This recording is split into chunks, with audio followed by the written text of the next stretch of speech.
Hello friends, అందరూ ఎలా ఉన్నారండి? వెల్కమ్ టు చాణక్యాస్ నీతి. జీవితంలో ఈ విషయాలను బాగా గుర్తుపెట్టుకోండి. కావాలని కష్టాలు సృష్టించేవారు ఈ జగమంతటా ఉంటారు. ఇక ప్రతి చోట కూడా నీ యొక్క తెలివి, అలాగే నీ ధైర్యం, ఇవి మాత్రమే నిన్ను కాపాడుతాయి. గుర్తుపెట్టుకోండి. మనం నిజంగా ప్రేమిస్తే ప్రపంచంలో ఎంతమంది ఉన్నా మనం ప్రేమించిన వారు మాత్రం మనకు అందంగా కనిపిస్తారు. ఎందుకు అంటే వారే మన ప్రపంచం కాబట్టి. నిజమే కదండి. అలాగే ఒక్క విషయం, నిన్న చేసిన తప్పుల గురించి ఈరోజు భయపడేవాడు నేడు పోరాడలేనివాడు రేపనే వరకు గెలవలేడు. గెలవాలనుకుంటే మాత్రం భయాన్ని వదిలేయాలి. ఇక భయం పోవాలంటే పోరాడి తీరాల్సిందే. ఇక ఈ లోకంలో నటించేవాళ్ళు చాలా ప్రశాంతంగా ఉన్నారు. నటించడం రాక ప్రేమాభిమానాలు పెంచుకున్న వాళ్ళు మాత్రం పిచ్చివాళ్లుగా మారిపోతున్నారు. ఇక ఇదే సమాజంలో జరుగుతున్న నగ్న సత్యం. నిజమే కదండి. అవసరాలన్నీ తీరిపోయాక చేసిన మంచిని మరిచిపోయి కీడు తలపెట్టాలని చూస్తే కాలమనేది ఎప్పటికీ కూడా సహించదు. గుర్తుంచుకోండి, ధర్మం అనేది ఊరుకోదు. జీవితాంతం మర్చిపోలేని గుణపాఠం తప్పకుండా కూడా నేర్పిస్తుంది. గుర్తుంచుకోండి, ఉప్పును కూరలో వేస్తే రుచిని ఇస్తుంది కదా అని దాన్ని తీసుకువెళ్ళి పాలల్లో వేశావు అంటే అవి పనికి రాకుండా పోతాయి. అలాగే పదార్థాన్ని బట్టి, అలాగే పనిని బట్టి ప్రాముఖ్యత అనేది ఒకటి ఉంటుంది. కనుక నువ్వు ఎంత గొప్పవాడివైనా నీ అవసరం లేని దగ్గర మౌనంగా ఉన్నప్పుడే, ఇక అలా ఉన్నప్పుడే నీ విలువ అనేది పెరుగుతుంది. ఎప్పుడూ కూడా ఇతరులు జాలిపడేలా నువ్వు బ్రతకూడదు. అసూయ పడేలా బ్రతకాలి. గుర్తుంచుకోండి. అలాగే ఒక్క విషయం, ఒక మాట అనేది నిచ్చెన లాంటిది, పైకి తీసుకువెళ్ళగలదు. అలాగే తిరిగి రాలేని, ఇక తెచ్చుకోలేని లోతుల్లోనూ పడవేయగలదు. అర్థమైంది కదండి. అలాగే ఒక్క విషయం, కొందరికి మనం ఎలా ఉన్నా కూడా నచ్చదు. వాళ్ళకి కష్టమే. మనం బాగుంటే కుళ్ళుకుని చేస్తారు, చెడిపోతే ఊరంతా చాటింపు వేస్తారు. అలాంటి వారికి నువ్వు ఎంత దూరంగా ఉంటే అంత మంచిది. మార్పు నిన్ను గమ్యం వైపు అడుగులు వేయిస్తే, ఇక ఓర్పు నిన్ను గెలుపు దగ్గరకు చేరవేస్తుంది. ప్రతి విషయం గురించి తలుసుకునేలా చేసేది జ్ఞానం. ఎంతవరకు గుర్తుంచుకోవాలో మనం, అలాగే ఎంతవరకు వదిలేయాలో నీకు తెలిపేది వివేకం. వివేకం లేని జ్ఞానం వ్యర్థమని గుర్తుపెట్టుకోండి. అర్థమైంది కదండి.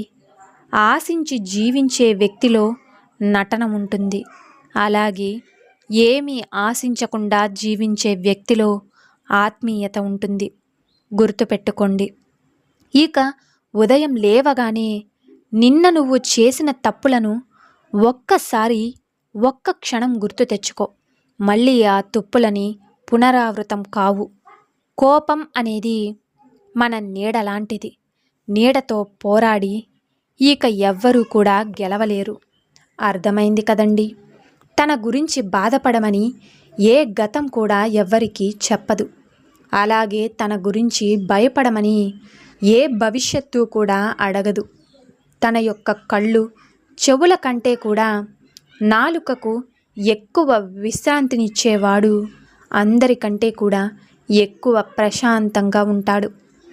మధ్యతరగతి మనిషి ఎలా ఉంటాడు అంటే ఒకరిని చెయ్యి చాచి అడగలేడు, ఒకరు చెయ్యి చాపితే కాదననూ లేడు. నిజమే కదండి. అలాగే ఒక్క విషయం, ఈ భూమి మీద జీవితమే శాశ్వతం కానప్పుడు ఇక జీవితంలో వచ్చే సమస్యలు ఎంత, అవి ఎంత, ఒక్కసారి మీరే ఆలోచించండి. ధైర్యంగా ఉండండి. మనిషి ఎంత మేధావి అయినా కూడా ఒక్క విషయం, మరుక్షణం ఏం జరుగుతుందో తెలియని అజ్ఞానే అవుతాడు. గుర్తుంచుకోండి. చేద్దామా వద్దా, చేస్తే ఏమవుతుంది, ఎవరైనా ఏమైనా అనుకుంటారేమో అనే వందలాది అనుమానాల మధ్య ఉండిపోయే కంటే నువ్వు ఏదో ఒకటి అవుతుంది, ఏం చెయ్యాలి అనుకుంటున్నారో అది చెయ్యండి. ఒకవేళ నువ్వు అనుకున్న దాంట్లో గెలిస్తే ఆనందం వస్తుంది. ఒకవేళ ఓడిపోతే మాత్రం అనుభవం అనేది ఒకటి వస్తుంది. అసలేమీ చెయ్యకుండా చెయ్యాలి చెయ్యాలి అనుకుంటూ పోతే మాత్రం ఖాళీ చేతులు తప్ప ఏమీ కూడా మిగలవు. జీవితంలో ఇంకా పరీక్షలనేవి ఎదురవుతాయి అంతే. మరింత గొప్పగా, మరింత హుందాగా నీకోసం ఏదో ఒక అద్భుతం అనేది ఎదురు చూస్తుంది అని అర్థం. శక్తికి మించిన అడ్డంకులను దాటాల్సి వస్తుంది అంటే దానికి అర్థం నువ్వు మరింత ఎక్కువ బలవంతుడిగా తయారవుతావు అని అర్థం. ప్రతి ప్రయత్నం ఫలించాలన్నది నీ ఆశ కావచ్చు, కానీ ఫలించాల్సిన ప్రయత్నం నీకు తెలియకుండానే నీ నుండే మొదలవుతుంది. గుర్తుంచుకోండి. సమయం, సందర్భం, అలాగే శుభముహూర్తాలు అక్కర్లేని ఒక్క క్షణం అనేది చాలు నీ ఊహలన్నీ నిజం కావడానికి. అందుకే ఊరికే ఉండిపోకు. ప్రతి క్షణం స్పృహలో ఉండు. నీ జేబులో డబ్బులు ఉన్నప్పుడు, ఇక నీ కళ్ళు మూసుకుపోతే మాత్రం, ఖచ్చితంగా జేబు ఖాళీ అయిన తర్వాత మాత్రం దారులన్నీ కూడా మూసుకుపోతాయి. గుర్తుంచుకోండి.